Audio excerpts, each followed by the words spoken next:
And welcome to the SpartanMag V-Cast. Jim Comparoni, Paul Konyndyk, Perlis Plaza outside Spartan Stadium. Michigan State practice this morning, coming off a 16-10 victory over Florida Atlantic on Friday. Michigan State's 1-0. The reaction, like Jonathan Smith said, he called it overreaction Monday. I think we got a sense of that during the weekend. At least I gained that. And also this morning listening to some of the talk shows, I don't know if that was your reaction or not. I think it's been kind of funny, kind of peculiar, but that's good. People are concerned about college football. They're into it.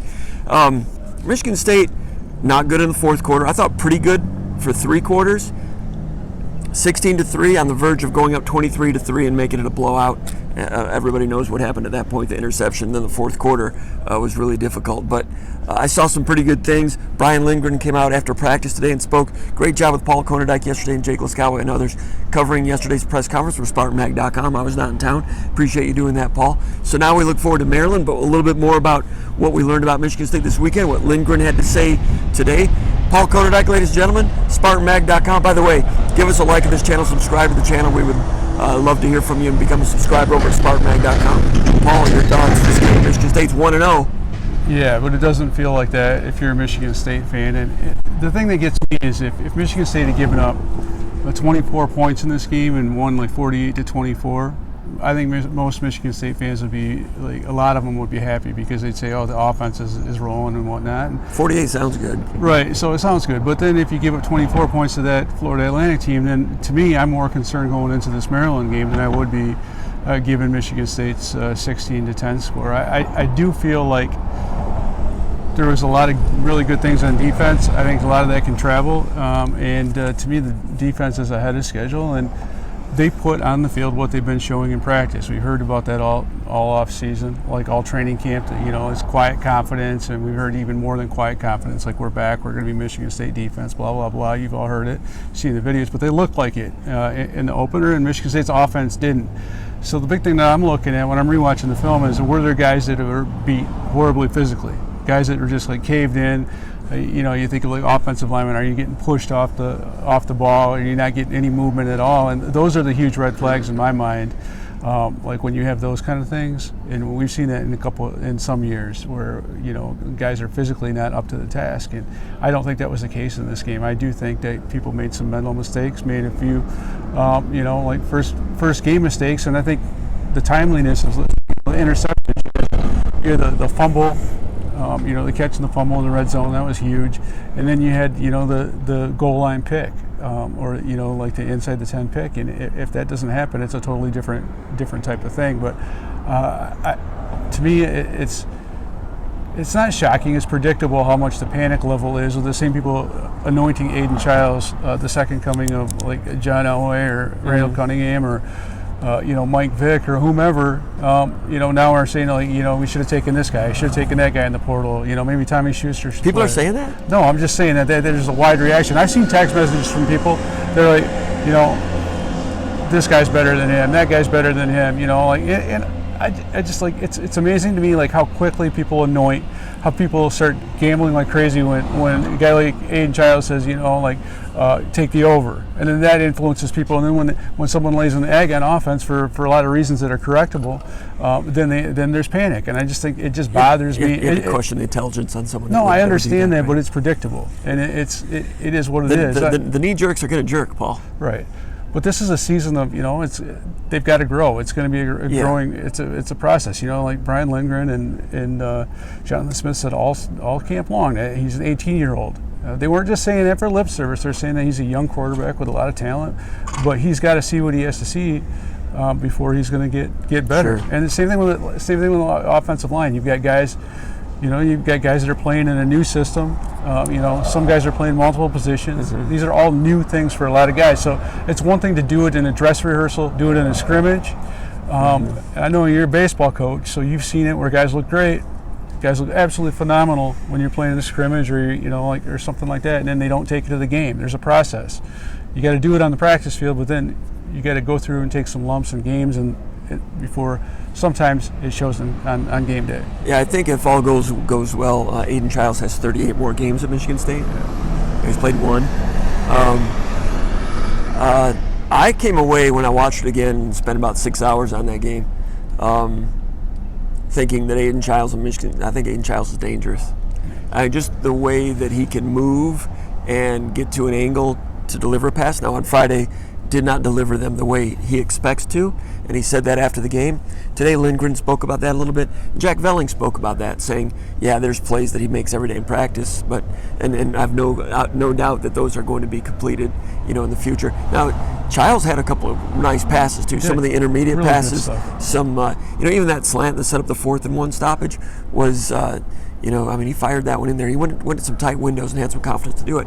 Now, it bit him on the interception, of course, but he goes 10 out of 24.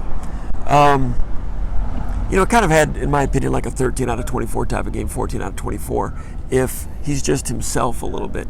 It was interesting today, Brian Lindgren spoke about some of the alerts that we as an offense went to that maybe we shouldn't have, meaning there's coverage here and we went to something that we should have just stayed with some other things. So there were some choices and some decisions also that are going to be fine-tuned. And I was trying to ask how many of those were the deep shots and how many of those alerts were things maybe we wouldn't have noticed. Because I do think some deep shots early in the game, if they're playing press, and Lindgren said there was more press than they expected, they've got some automatics. If it's press, they're going to do that and try to back you off, and did not connect on any of those.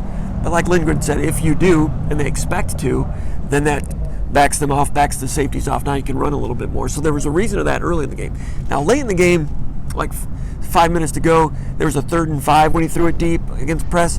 Probably not a low percentage type of thing you want to go to. That's when you want to look for Jack Velling.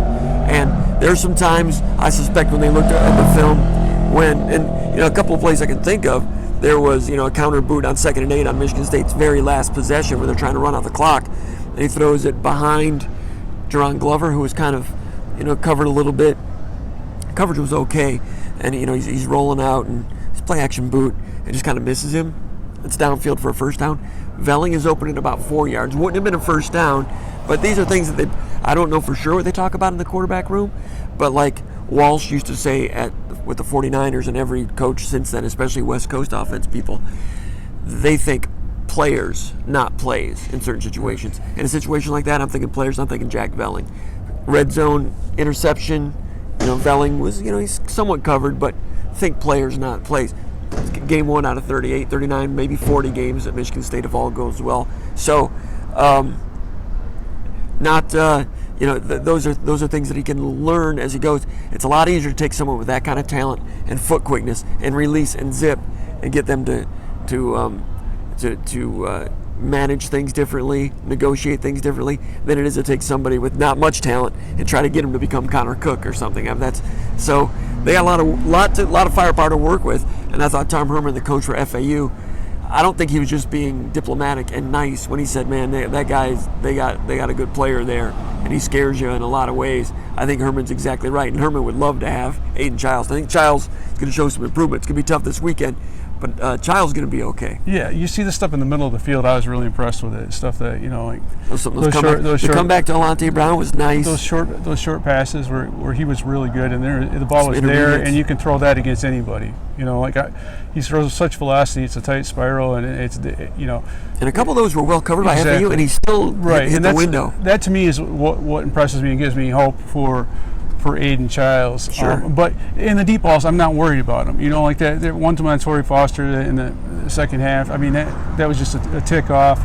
The diving through the fingertips. Could Foster, if it had a little bit more air under it, maybe Foster gets it. Foster might, he almost came up with it that way. Nice play design to get him open that. But I think, I think, so you take those away, and then there's a couple PIs that doesn't show up in the and that doesn't show up in your yardage. So all of a sudden you're looking at Aiden Childs, and we're in this fantasy football age where guys are judged by 300-yard games and how many touchdowns they have, and he didn't have a great game, and but it's not like he's fundamentally flawed. It's not like he stopped being like Aiden Childs. He's still a young guy. I mean, that 18-year-old type thing, and I expect him to bounce back. And I do think one of the things that he has to do, and I think Ryan Lindgren alluded to this as well today when he was talking about going where your reads take you and whatnot. I mean, when you have a game like that, Aiden Childs wants to be better. He wants to have bigger numbers. Going back to the human nature thing, human nature is trying to take the deep shot. Human nature is trying to get it all at once, and instead of being patient and chipping away at the rock face. And I think that's what Michigan State kind of needs to do more of, and I think you might have seen more of that at times if they had gotten better gains on in the run game. If they would have got 4 or 5 yards instead of 2 or 3, and there's nothing wrong with 3-yard runs because those often develop into much bigger runs later on. But it's not all on Aiden Childs, and I'm not worried about him. Dude, everything was on schedule through the first 13 minutes of the third quarter.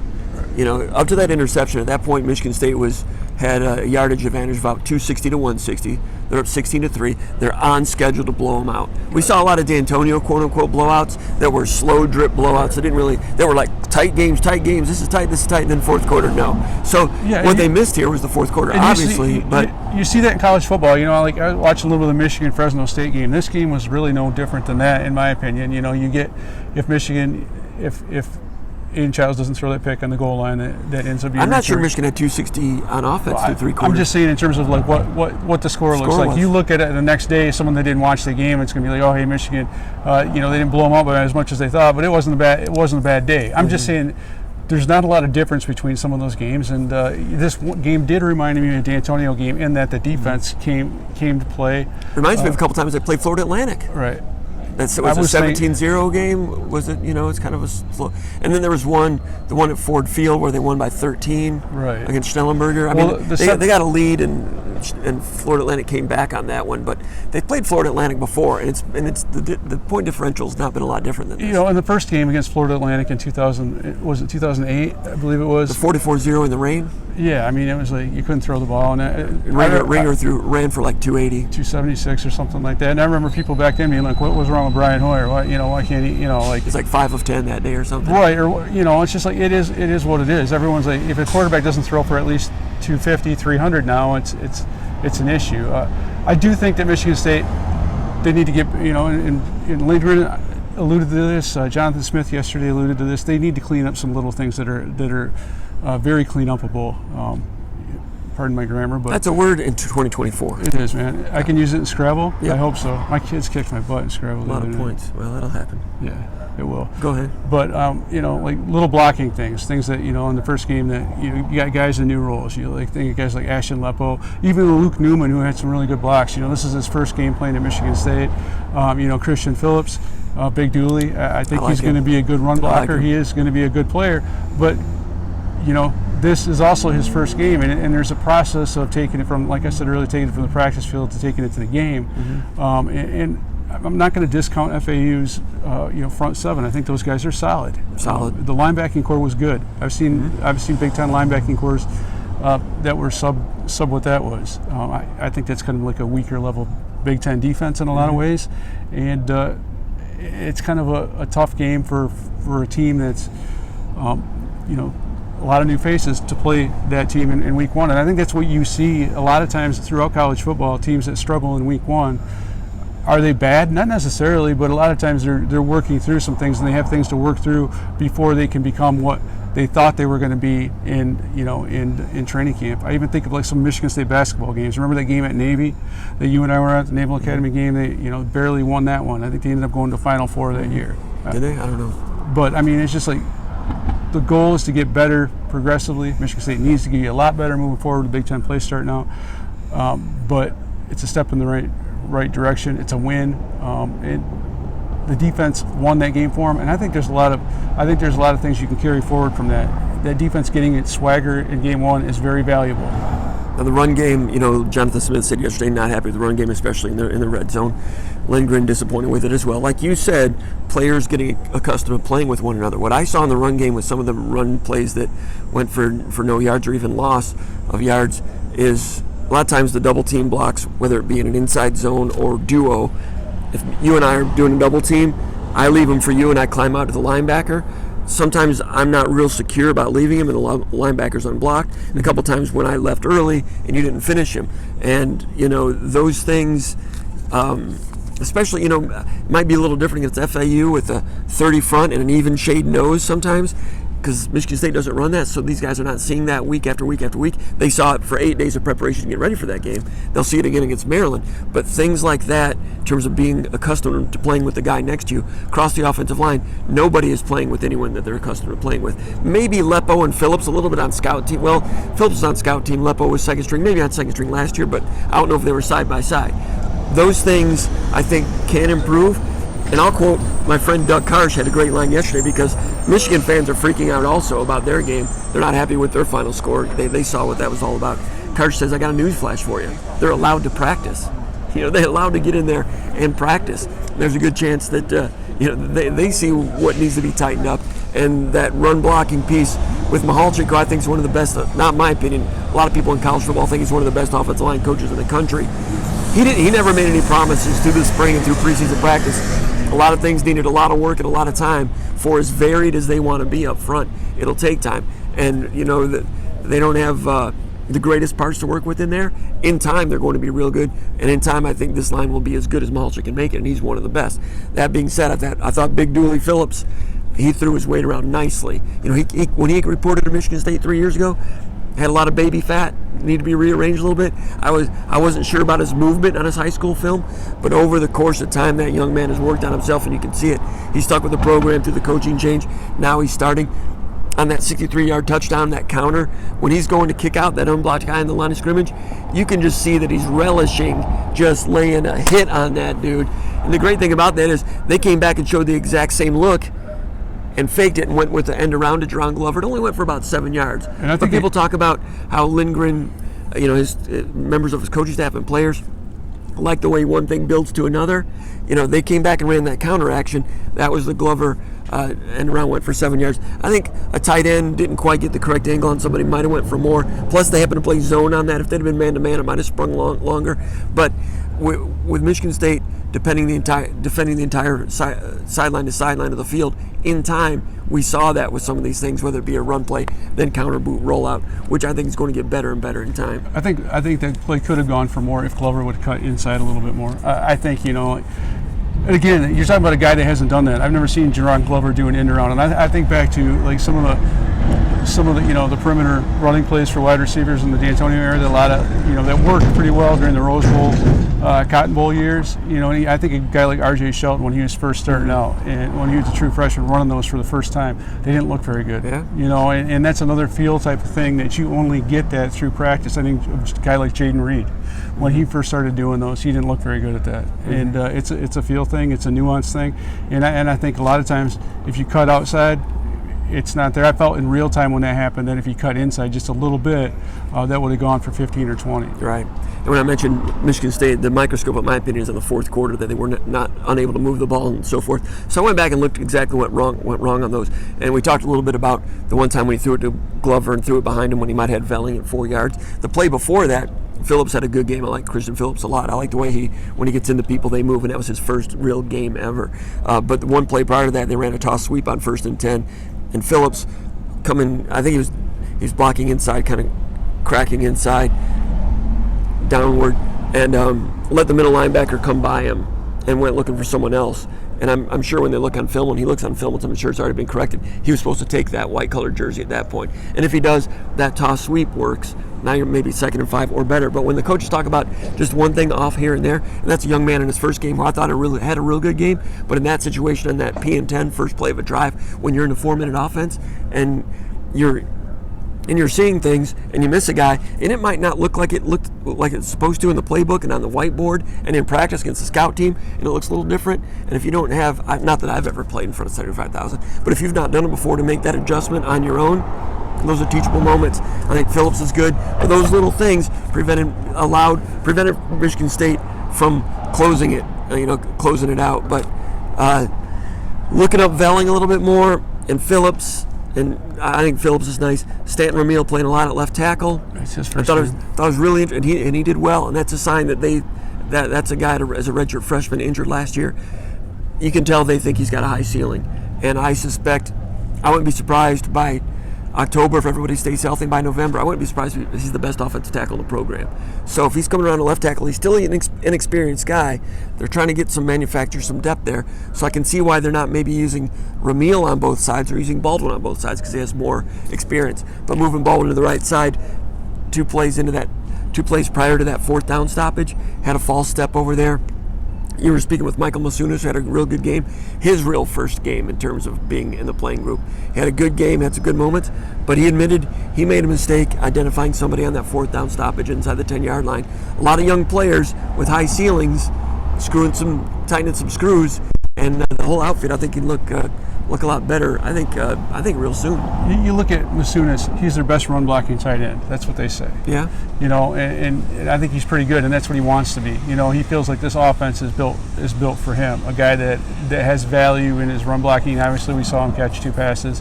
I think it was the same drive. He looked good doing it, but so he makes a mistake in run blocking. So it's you see other guys that are good players making mistakes. There's a couple pass pro issues with running backs where like yes. Protections where like if Lynch Adams missed a block. Yeah, and that's the one I was thinking of. I forget when it was, but it wasn't. And he's a good. He's a willing pass protector. He wants to be, and I think he was pretty good in pass pro for most of that game. But a veteran running back in this system is a guy that makes those plays. I think back to like Jeremy Langford when he was here. I never imagined that he was going to be a good running back in pass protection, but by the time he was an upperclassman, he was making just enough contact where his quarterback, Connor Cook, could stay clean long enough to make deep balls down the field. And so those are the kind of things, when I look at them, you've got guys that are willing to do the job, want to do the job, have done the job for most of the game, and in one instance or 2 instances, they fall short of that goal. Those are things that they can learn from. Those are things that can be cleaned up, and to me, that's positive.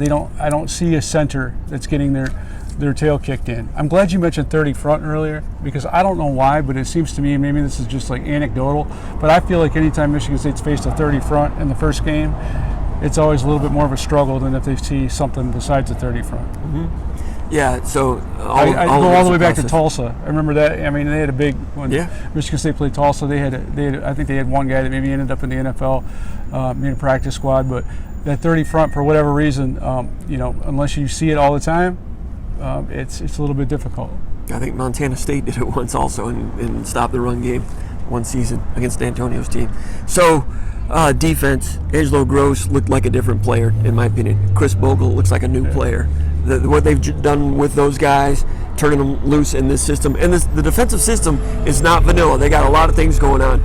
But Joe Rossi, the defensive coordinator, says he wants the guys to know what to do so they can play fast.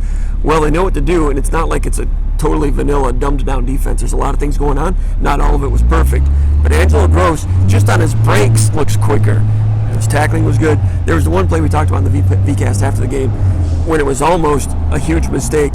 Could have been a touchdown to give them a 1-point lead with 3 minutes to go, and Gross was involved in that. I didn't know until I saw after the game from the end zone view that he collisioned the guy. I'm not sure why he did that, but ended up being pass interference and a flag. It's better than giving up a big play. So I'm not really sure what went wrong there, and whether there's a mistake, might have been, might not have been. But Angelo Gross, going from safety to nickel to safety to nickel to safety to nickel, active, communicating. Angelo Gross is a new player. And, that goes all the way back to day one when Harlan Barnett said he was a football player. But then we saw, mistakes. And I got to the point, as I've said before, where I stopped questioning players, started questioning how much volume was on their shoulders and in their heads, which prevented them from becoming the players that they are. From Gross to, there have been others, linebackers. We talked about a number of them over the years. Van Sumeren, even what was it? The Noah, what's his name? Noah Harvey. He was a firm linebacker. Yeah, and then there was just, and he came back and became functional. But like the first year in that system, I don't know what was going on. But Angelo Gross was good, solid. I'm happy for him. And out there with his younger brother, that's cool. Avian Gross, and Gross made a tackle or two, made a mistake one time on a corner route that gave up 20 yards, but I didn't see many other mistakes, and I'm wondering with Avian Gross, how much has he repped with the ones? Because I mean, the first string safeties and nickels, obviously you have Tatum out, you have Spencer out because he was ejected because of the targeting. Armarion Smith was not available. He was not in uniform. He was on the sideline, but did not have pads on. And then, Khalil Majid gets hurt. So it was a position of depth, the safety nickel position. Boom, 4 guys are out. Avion Gross is in. Practice time is limited. I wonder how much he's repped with the ones in general. Maybe not. He's been on campus for 7-8 months. Got away with it. Got the W. But he didn't look out of place. If you didn't know that backstory, you wouldn't have known that. But had to go deep into that depth and got it done. Avion was good. Angelo Gross is looking good. Yeah, I think that one of the biggest indicators of whether you have a good defense is how they handle sudden change. And I'm not saying that this is a vintage Dan Antonio era defense or anything like that, because those guys were nasty. You go back and watch those games, and you could get down to the goal line and then they wouldn't let you in a lot of the time. Takes a few years to build. So and it takes NFL guys on the D line, on the interior D line, and I think Michigan State's interior D line is really good, but how they handle sudden change, the confidence they played with when bad things are happening. I mean, there's been a lot of good defenses, even D'Antonio era defenses, where I don't know if they could handle getting nine penalties for that many yards without melting down. But these guys kept on coming back and come back. And I look at that first defensive series of the second half, where FAU comes out of the locker room energized, and they get the horse collar and they get the PI and they get all the way down to the 16-yard line or 11-yard line, something like that. And Michigan State gets back-to-back sacks. And with my guy Ken Talley, who I wrote about yesterday, but where'd that guy come from? I mean, that's the kind of thing that you got to feel good about in this system. You look at productive backups. Like Anthony Jones. Is that his? I want Johnson or Jones or the kid from Indiana. Yeah. The backup, there's so many new guys, but the kid, he's a big time player as a backup. I thought he had a great game. You mentioned some other guys on the D line, but to have your third string defensive end and Ken Talley do that kind of damage that he did in the second half, and every single play he had was huge. Jones and Talley made big fourth down plays. Right, and then you got Chris Bogle doing his thing. And, different player. The guy that I probably expected a little bit more out is maybe Quindarius Dunnigan. But when you've got those other two dudes, when you've got Talley and Jones making plays out there, then maybe you're wondering if QD could be more of an inside guy in certain situations. Can you get more out of him? Because Talley showed some amazing speed and explosiveness, and I think Michigan State might have been in trouble if they didn't have as much depth on that defensive line, because they were chasing him around. He is athletic as anybody in the country, to be honest with you. And I'll go back to rewatching the defense. I'll go back to what I said in the V-Cast after the game. The fact that Michigan State was disciplined enough to keep him from springing huge plays.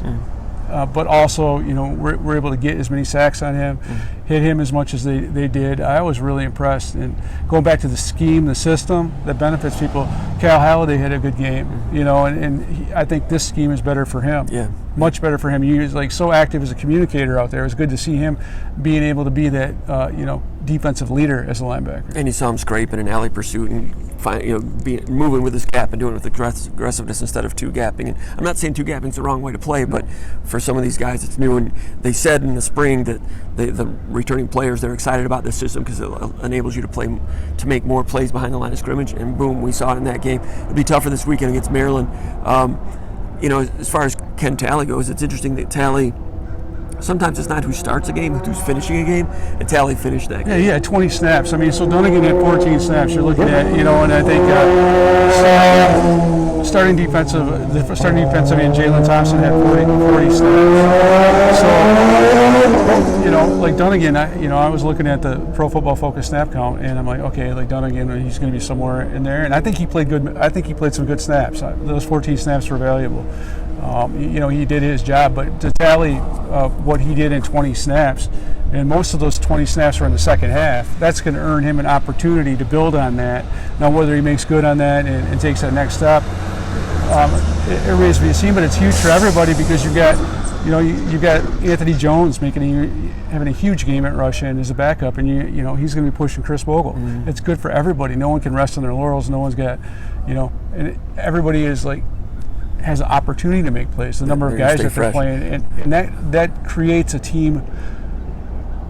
All the chemistry stuff in the off season, that gets reinforced when everyone else is making plays, and that helps you get better over the course of the season. It helps you absorb losses when guys get hurt. Yeah, I don't think it's a real big deal. I don't think any of those guys want to play 75 snaps out there. No. And they're all better if they're playing 30 or 35. And what we saw at the end of the game, you saw a battered quarterback going against a fresh defensive front. And that was a game, set, match. He's got a lot of heart, got a lot of respect for Fancher. He took some hits. Some of them were illegal, flags and so forth. But you mentioned the play when he hurt his hand, and the one play when Nakai Martinez came over and little sweep tackle out of bounds, he went and hit the wall. Yeah. I mean, all those things added up. And at the end of the game, 4th and 1, the big play in question, the big controversial play. I love Fancher, and I total respect. But why is he sliding on a 4th and 1 play at the first down yards? Because he was battered, because he had taken so much abuse. So Michigan State was physical, and that play went in Michigan State's favor just because he's sliding at the first down mark on a 4th down play. Yeah, I don't get that. Well, I mean, I get it because he was in Joe Frazier mode at that point in Manila, about round 13 or 14. Yeah. And credit to him for finishing, because he did hurt his hand, like you said, but it's not in throwing hand. And he told his coaches for the last play, I think I can go out and play one more play, which is what Kurt Gibson said before he hit the home run against the Dodgers way back when.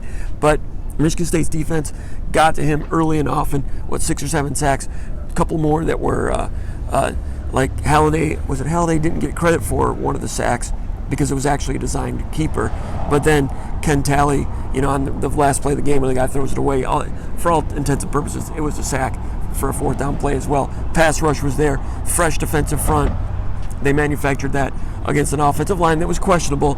Now they move up in weight class. We'll be talking about it all week in terms of the Maryland game, but your early thoughts on Maryland and what Michigan State needs to get done this week? It's going to be interesting because I think Michigan State is going to be better. And Maryland's a tough team to play anytime, but Michigan State always seems to draw them early in the season. Now this is uber early in the season. Yeah. They've got a lot of experience back. I don't think it hurts Michigan State though to have a game like this. If Maryland's feeling good about themselves a little bit, and they have to be, right? They go up against UConn, and no one knows how good or bad UConn is. UConn's not in the conference or an independent.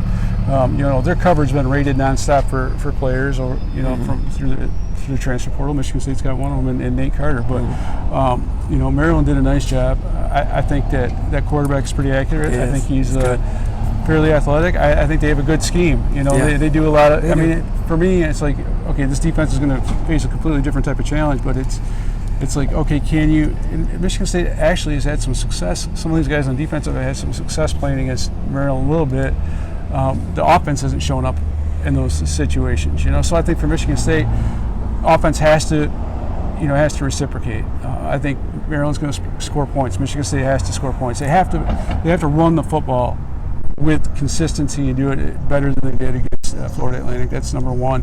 Aiden Childs, he has to play the system. He can't worry about biting off too much or trying to do too much. He's got to go where his reads take him. Use his guys. Small plays can turn into big plays. They often do. In that defense, they have to be disciplined, which they, in a lot of ways, despite the penalties, they were. What I mean by discipline is they can't they can't over pursue. They can't let these short passes turn into huge gains. But everyone's got to play together. It's going to be a tough game, but I think Michigan State's probably in a little bit better situation than people realize, and I think they're going to get better this week. I do think it's true that teams get better from week 1 to week 2. I think they'll play well at Maryland. They may not win, but I think they'll play better. They'll improve. I do honestly believe that Michigan State's a team on both sides of the ball that has the potential to show the physicality where you're going to know you played Michigan State on a weekly basis, and that's kind of, to me, what I want. I want to see Michigan State have a winning season, try to get to a bowl game if possible, but they got to establish their identity. That means who they are, running the football physically and defense. And Joe Rossi, he knows what Maryland's all about. So he'll have a good game plan to counter it. You're talking to offensive players today, they feel good about their game plan they have for Maryland. They saw some man coverage against FAU. They'll see probably more of it against Maryland. So it'll be interesting to see what steps they do to take, what steps are taken for those guys to bounce back. Do we need to remind the knee-jerk people that Maryland was 8-5 last year, and it was 21-0 against the Spartans last year in the first quarter, and they won 31-7 against Michigan State, whatever it was, and Maryland beat Auburn in a bowl game and gave Michigan one of the toughest games of the year. Do we need to remind these people? I know a lot of you know that, but Maryland's had 3 straight winning seasons. Because if and when Michigan State loses to Maryland, there's going to be some people that will be like, "Oh, this is terrible." Right. Maryland's pretty good, people. Right. And they lost Tagovailoa, but the new guy coming in at quarterback. Dude, he looked pretty good. Yeah, and I'm not so certain that Tagovailoa is the be-all, end-all. He's got the last name. He did a nice job. Statistically, he's a record setter. Yeah, I think he did a really nice job there. But I'm just saying, for what that, I give a lot of credit to the scheme. When I'm saying he's a good quarterback, Tagovailoa is a good quarterback, but that Loxley scheme is really effective. And the quarterback completed 75% of his passes last week. I think this is going to be a big game for linebackers. We'll see what happens there. He's a good physical runner, that quarterback too. He reminds me of Drew Stanton, the way he'll tuck it and run. So there's a lot of problems there. And Josh Gaddis, the offensive coordinator, former offensive coordinator at Michigan, Michigan State's I thought showed signs of becoming a good defense. And you can be a good defense, and an offense like Maryland can still score 27 on you. Absolutely. So, but the Michigan State offense has to do their thing. You can play well, and they can score 27. Right. And we've seen some of Michigan State's honestly best defensive performances of the Mel Tucker era. They've had a few of them against Maryland. No, they ended up being lopsided losses because the offense couldn't do their thing or move the ball and didn't score points. If that happens again, I can see another situation where Michigan State's losing 35-14 or something like that. That would be a problem. That would not go well, and I can understand the knee jerks if they're upset about that. Well, I understand that, but I can see it happening too. But I want to see Michigan State get better. I think Wade Matthews is a guy that graded out pretty well in this game as a backup. I think because of his coverage skills, he could be a guy that has a big game in this. I think this will be interesting to see how they use their linebackers, how Rossi tailors his personnel to the matchup at hand. I do like the way Joe Rossi, kind of tries to fit his scheme on a weekly basis to the guys that he has, instead of trying to push everyone into a square peg hole with a round peg. I do think that he'll have some wrinkles up his sleeve. It'd be interesting to me to see how Maryland's guys, their quarterback, and they'll probably play two quarterbacks. There's a good chance that they do, but how they handle some of the coverage, the change-ups in coverage that Joe Rossi does. Yeah. That's something that gives, sometimes that change in coverage gives you an extra tick as a front seven to make plays. So I want to give Michigan State's secondary a little bit of credit last week for some of the plays of their offensive line in the front seven, because changing window dressing in the coverages is an effective way to slow young quarterbacks down. Especially if, pre-snap at the line of scrimmage, when you're looking to see where 15 is and where number 1 is. If you're Michigan State, a lot of times offenses are predicated on that. Okay, where's the strong safety? But with the way Michigan State changes their safeties, that makes it that much harder to get a read and get a beat on things, provided you don't mess yourself up. But Michigan State, with a lot of sophisticated things in on defense, they were on the same page. Communication was good. Couple of blips, couple of times when they lost gap integrity on some runs that went for 7 or 8 yards against this guy Hendry or whatever his name is, the running back. He's good. He can go for further than that if you make gap errors. So there's things to clean up, things to work on. But they won. I'm not caught up too much in the score. They almost let the game get away. I understand that, but I saw a lot of other pieces that I thought were pretty encouraging. Not the least of which is that Gross is a new player, and Bogle is a new player. Yeah. I mean, he was quick off the edge, and he was disengaging with strength, and he was active. We'll see what he does when the offensive tackles get better. But that was. And now we know why. Now we know why that he's at Russian. Yeah. And then because Anthony Jones was pretty dang good too. Those two. That was a good deal. I want to go back to what you said a little bit about moving guys around and stuff like that. That can be a little bit of a problem during this helmet communication era, because that communication cuts off at 15 seconds or 10 seconds. So if you have guys moving around late, it's harder to make those kind of adjustments. For the offense? For the offense, if you get defensive players moving around.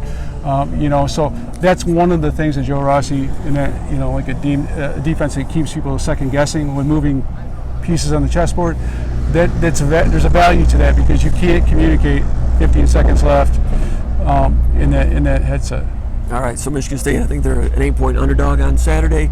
In other words, people around across the country not expecting Michigan State to win. I'm expecting Michigan State to play well, and provided they don't have the turnover situation and the penalty situation, and Childs makes some steps, I think it's going to be a good, tight Big Ten battle against a good quality Maryland team that might be even ahead of schedule where people thought they would be based on having to replace Tagovailoa.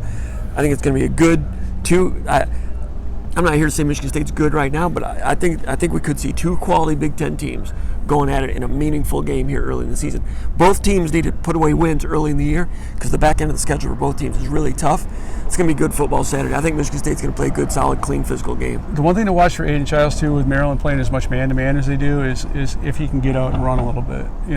Childs? Yeah. I mean, I think if they see quite a bit of man-to-man, I wouldn't be surprised for him to have some plays where he's quick to use his feet. Yeah, and they ran a quarterback sweep, some zone read keeps and stuff. I thought in the pre-snap read, I thought more might default to him tucking and running, but not as much of that. The quarterback draws were good, including the touchdown. Again, that stuff's hard to. I mean, you can rep it with a red jersey on in practice. It's a little bit different when you've got a guy, live guy against different types of defense. So I think that's something that has to have a feel for. Just like ball security, quarterback doesn't get hit all. Do you remember what Connor Cook looked like at the beginning of his sophomore year? Not very good. Not very good. Right. I remember doing a 2-hour podcast over at Hobie's. This might have been the Rose Bowl year, about after that Notre Dame game, I believe it was, and is this the end of the world? People were ready to give up on D'Antonio and his staff, and so nothing has really changed, Jim. I mean, you might say, hey, are you surprised by the overreaction? I'm not, because you can go 13-1, and people can, Childs needs to show he can make some reads. Absolutely. One thing I liked about Cook early on is that you could see he was making progressions quickly. He was processing things quickly, and that enabled him for his physical talent to catch up to his brain.